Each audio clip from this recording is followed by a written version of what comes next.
পাথরের আঘাতের চিহ্ন, এটা তো আপনি আল্লাহর কাছে বললেই তো আল্লাহ আপনার এই দাগগুলো মেশায় দেয়। আমার নবীজির চোখ দিয়ে পানি বের হয়ে গেলেন, ডাক দিয়ে বললেন, কিয়ামতের ময়দানে যেদিন আমার উম্মতগুলো হাহাকার হয়ে যাবে, কাঁদতে থাকবে, ও খাদিজা, এইটা হলো সেই দাগ। তায়েফের ময়দানে তায়েফের মানুষগুলো যখন আমার পাথর মেরেছে, আমি নবীজি সহ্য করেছিলাম। কিয়ামতের ময়দানে আমার এক একটা দাগ দেখায় আমার আল্লাহর কাছ থেকে আমার হাজার হাজার উম্মতদেরকে জান্নাতে নেব। আপনাকে বেশি ভালোবাসবে কে? আপনাকে পৃথিবীর মানুষ আল্লাহর চাইতে দ্বিতীয় নাম্বারে আমার নবীজির চাইতে বেশি কি আমাকে ভালোবাসতে পারবে? এই জন্য আল্লাহ বলছে, লাকাদ কানা লাকুম ফি রাসূলিল্লাহি উসওয়াতুন হাসানা। দুনিয়ার সমস্ত নেতার আদর্শ আপনি মাইনা কখনো জান্নাতি হতে পারবেন না। যদি জান্নাতি হতে চান, কবরের জীবনে যদি আপনি ভালো থাকতে চান, কিয়ামতের ময়দানে যদি আপনি ভালো থাকতে চান, আল্লাহর কাছাকাছি যদি আপনি যাইতে চান, একমাত্র নবী মুহাম্মদুর রাসূলুল্লাহ সাল্লাল্লাহু আলাইহি সাল্লামের আদর্শ আমার আপনার মেনে নিতে হবে। নবীজির আদর্শ ছাড়া ঈমানদার হওয়ার কোনো উপায় আছে? কোনো উপায় নেই। তো যে কথা বলতেছিলাম যে আল্লাহ পাক রব্বুল আলামিন আমাদেরকে সুস্থ অবস্থায় এখানে বসার তৌফিক দিয়েছেন কিসের আশায় বলেন? আমরা এখানে কি জন্য এসেছি? জুমার নামাজের জন্য এসেছি। এই জুমার নামাজটা আমাদের জন্য ফরজ না ওয়াজিব না সুন্নাত? আমাদের জন্য ফরজ আইন। দেখেন, আমরা এই নামাজ পড়লাম, বাড়ি কি যাইতে পারবো কোনো গ্যারান্টি আছে? বাড়ি কিন্তু যাব কোনো গ্যারান্টি নাই। কবরের জীবন, গতকাল এই যে আমাদের মরহুম রইজউদ্দিন, উনি যে চলে গেলেন, এইখানে কিন্তু নামাজ আদায় করতেন। আমি 2 জুম্মা মনে দেখছেন এখানে নামাজ আদায় করছেন। তা উনি কিন্তু কবরে চলে গেছে। দুনিয়াতে কি ওনার সন্তানাদি কম আছে? আত্মীয় স্বজন কম আছে? কথা বলেন না কেন? আত্মীয় স্বজন কম আছে? সন্তানাদি কম আছে? ভালোবাসার কোনো অভাব ছিল? ধরে রাখতে পারলো না কেন বলেন? ধরে রাখতে আমরা কেন পারলাম না? ধরে রাখার কোনো সুযোগ নাই। রেখে আসলাম কোথায়? মাটির কবরের মধ্যে। এই মাটির কবরের মধ্যে যে রেখে আসলাম, যখন আমরা মাটির কবরের মধ্যে নামাই, তখন প্রত্যেকটা মানুষ যদি একবার চিন্তা করে যে আল্লাহ, ইনাকে এই কবর এখানে রেখে দিলাম, আমাকেও তো এই জায়গায় আসা লাগবে। এই চিন্তাটা যদি পৃথিবীর কোনো মানুষ মাটি দিয়ে আসার পরে মনে রাখতে পারে, সে কি কখনো খারাপ কাজের মধ্যে যাবে? সে কি নামাজ কাজা করবে ইচ্ছা করে?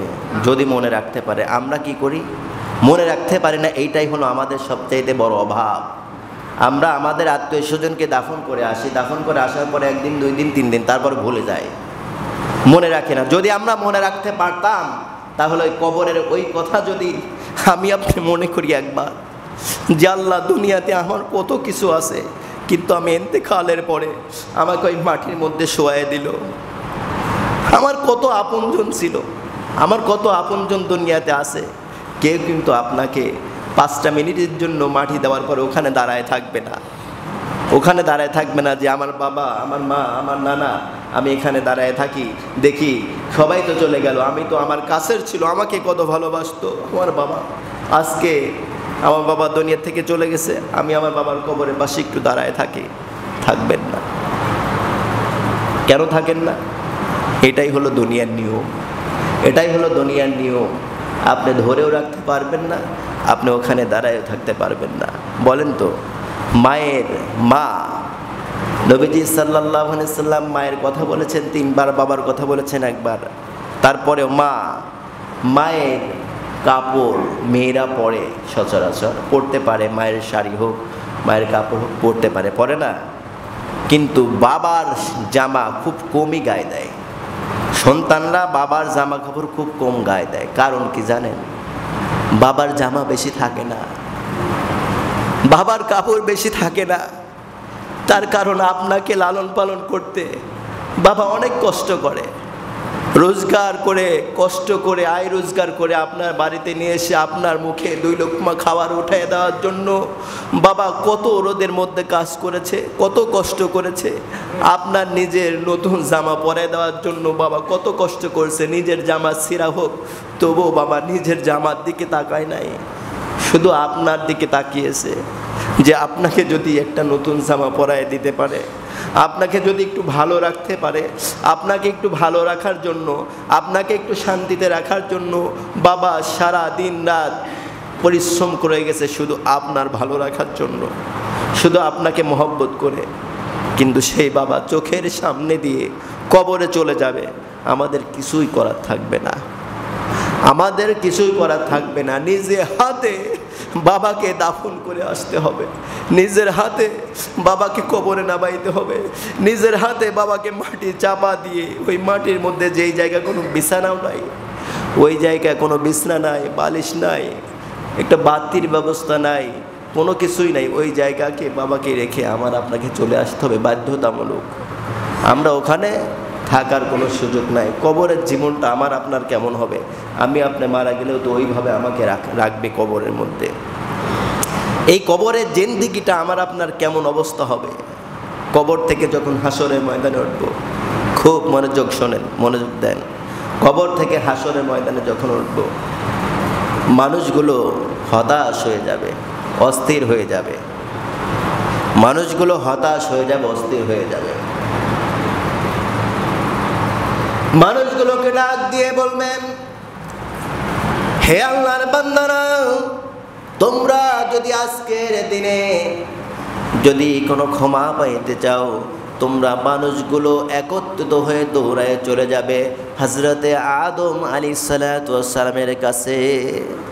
হযরত আদম আলাইহিসসালাতু ওয়াসসালামের কাছে যাওয়ার পরে বলবে, ওগো আল্লাহর নবী, আমাদের জন্য আল্লাহর কাছে একটু সুপারিশ করেন, আল্লাহর কাছে একটু বলেন।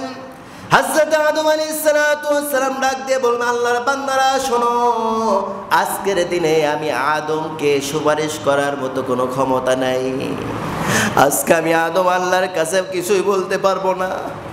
আমার কেমন অবস্থা হবে আমি নিজেই জানি না। তোমাদের জন্য আজকের দিনে আমি কোনো সুপারিশ করতে পারবো না। মানুষগুলো চলে যাবে এক একজন নবীর কাছে।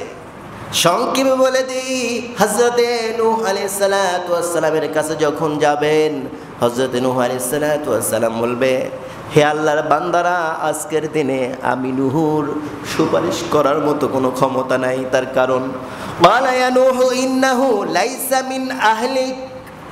যখন মহাপ্লাবন শুরু হয়ে গিয়েছিল, পানি আর পানি, মহাপ্লাবন শুরু হয়ে গেছে। ওই মহাপ্লাবনের মধ্যে হযরতে নূহ আলাইহিস সালাতু ওয়াস সালাম তার সন্তান কেনানকে ডাকছে, বাবা তোর এখনো সময় আছে, তুই আমার কিস্তিতে আয়। হাজার হইলেও কি বলেন, হাজার হইলেও কি বাবা, বাবার সন্তান যতই রাগারাগি হোক, রক্তে ব্লাড কালেকশন যাদের সঙ্গে থাকে, হাজারো রাগ হোক যাই হোক, যদি কোনো বিপদে পড়ে বাবার স্থির থাকতে পারে না, বাবার স্থির থাকতে পারে না। আপনার আপন ভাই যদি কোনো দ্বন্দ্ব থাকে, যদি কোনো দ্বন্দ্ব থাকে, বাহিরের কেউ যদি ওই আপনার ভাইয়ের গায়ে হাত দেয়, আপনি কিন্তু বসে থাকবেন না, তার কারণ আপনার সঙ্গে ব্লাড কালেকশন আছে। হযরত নূহ আলাইহিস সালাতু ওয়াস সালাম বললেন যে আমার সন্তান আমারে নবী মানে নাই, আমার সন্তান আমারে মানে নাই। আজকে আমি সেই দিন আমার নবীরে, আমার সন্তানকে, নবী নূহ আলাইহিস সালাতু ওয়াস সালাম বলছিলেন কিস্তিতে আয়। আমার আল্লাহর সঙ্গে সঙ্গে নূহ আলাইহিস সালাতু ওয়াস সালামকে ডাক দিয়ে বললেন, ক্বালা ইয়া নূহু ইন্নাহু লাইসা মিন আহলিক। হে নূহ, যে সন্তান তোমারে নবী মানে নাই, যে সন্তান তোমার আল্লাহরে মানে নাই, ওই সন্তানকে যদি তুমি তোমার সন্তান হিসাবে, তোমার আহাল হিসাবে, তোমার পরিবার হিসাবে তুমি দাবি করো, আমি আল্লাহ বলে দিলাম নবীদের দপ্তর থেকে তোমার নাম কেটে দেওয়া হবে। ক্বালা ইয়া নূহু ইন্নাহু লাইসা মিন আহলিক। যে সন্তান তোমারে নবী মানে না, যে সন্তান তোমার আল্লাহরে মানে না, ওই সন্তানকে যদি তোমার সন্তান হিসাবে, তোমার দায়িত্ব হিসাবে, তোমার আহাল হিসাবে, তোমার পরিবার হিসাবে যদি তুমি মানো, আমি নবীদের দপ্তর থেকে তোমার নাম খারিজ করে দেব, কেটে দেব। হযরত নূহ বললেন, হে আল্লাহর বান্দারা, আজকের দিনে আমার আল্লাহ আমার সঙ্গে কেমন আচরণ করবে আমি বলতে পারি না, তোমাদের জন্য আজকে আমি কোনো সুপারিশ করতে পারবো না। হযরত ইব্রাহিম আলাইহিস সালাতু ওয়াস সালামের কাছে যাবে, সমস্ত নবীদের কাছে যাবে। হযরত ইব্রাহিম আলাইহিস সালাতু ওয়াস সালাম ডাক দিয়ে বলবেন, ও আল্লাহর বান্দারা, আজকে তুমি আমার কাছে এসেছো, আজকে তোমাদের জন্য আমি কিছুই বলতে পারবো না, আমি আল্লাহর কাছে কিছুই বলতে পারবো না, তবে আমি একটা বুদ্ধি তোমাদের দিতে পারি। মানুষগুলো হাকার হয়ে কাঁদতে কাঁদতে চোখের পানি সারতে সারতে মানুষের চক্ষুর কোনা দিয়ে কালো হয়ে যাবে। মানুষগুলো ডাক দিয়ে বলবে, আল্লাহর বান্দারা শোনো, আজকে হাসরের ময়দানে ঘোরাঘুরি করে তোমাদের কোনো লাভ হবে না, তোমাদের কোনো লাভ হবে না। আজকের দিনে তোমাদের একটা পরামর্শ আমি দিতে পারি, সেই পরামর্শ হলো, আজকের দিনে যদি তোমরা যাইতে চাও একমাত্র বিশ্ব নবী জনাবে মুহাম্মদুর রাসূলুল্লাহ সাল্লাল্লাহু আলাইহি সাল্লামের কাছে গেলে তোমাদের কোনো ব্যবস্থা হতে পারে। জোরে বলেন সুবহানাল্লাহ।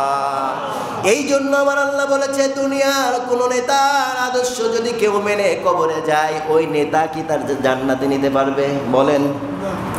কেউ মুখ বন্ধ রাখবেন না, জোরে বলবেন, বলেন, নিতে পারবে? কোনো নেতার ক্ষমতা নাই, দুনিয়ার কোনো দার্শনিক, কোনো ডাক্তারের ক্ষমতা নেই আপনার সুপারিশ করতে পারবে। নবীরাই তো সুপারিশ করতে পারবে না, শুধুমাত্র আমাদের নবী। এই জন্য আল্লাহ বলছেন,